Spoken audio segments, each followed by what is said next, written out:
একটা মাছ ছিল, আমি এই মাছটা দিয়ে আমি ঝোল করব।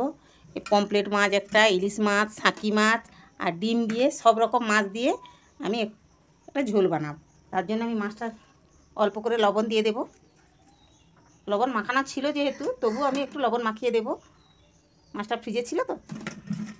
আর আমি এই ডিমটাকে সিদ্ধ করে নেব।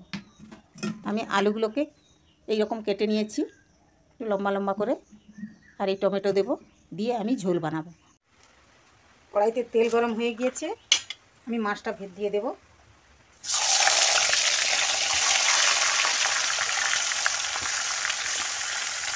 আদা 2 টুকরো, পেঁয়াজ কুচো আর 4টে শুকনো লঙ্কা আমি একসঙ্গে বেটে নেব।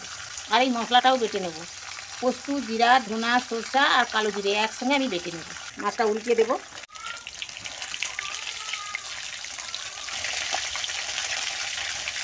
আমার এক পিঠ ভাজা হয়ে গিয়েছে, আর এক পিঠ ভাজা হোক। মাছটা ভাজা হয়ে গেছে, আমি নামিয়ে নেব। এই তেলে আলুগুলো কষে নেব।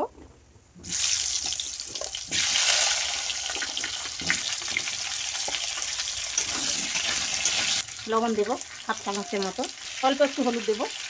আলুটা আমার কষা হয়ে গেছে, আমি নামিয়ে নেব।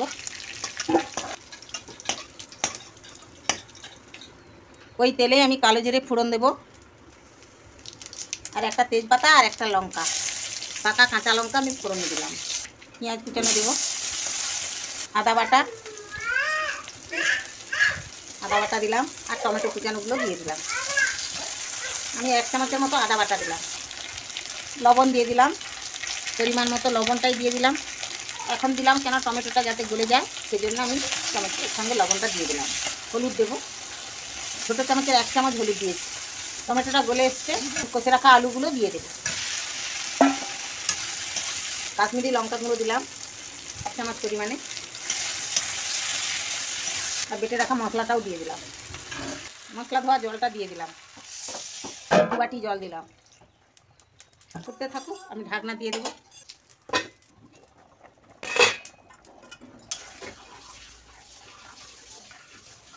বন্ধুরা দেখুন, আলুটা আমার সিদ্ধ হয়ে এসছে, আমি মাছগুলো দিয়ে দেবো ওর মধ্যে।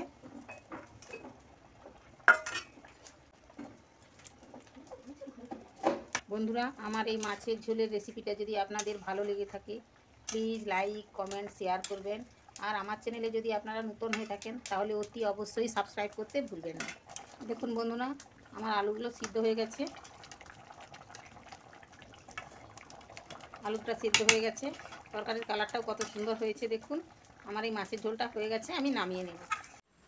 দেখুন বন্ধুরা, আমার মাছের ঝোলের রেসিপিটা হয়ে গেছে, কত সুন্দর হয়েছে। দেখুন কালারটাও কত সুন্দর হয়েছে, দেখুন কালারটাও কত সুন্দর হয়েছে। দেখুন খুব সুন্দর হয়েছে, আপনারাও এভাবে বানাবেন, দেখবেন খুব ভালো লাগবে খেতে।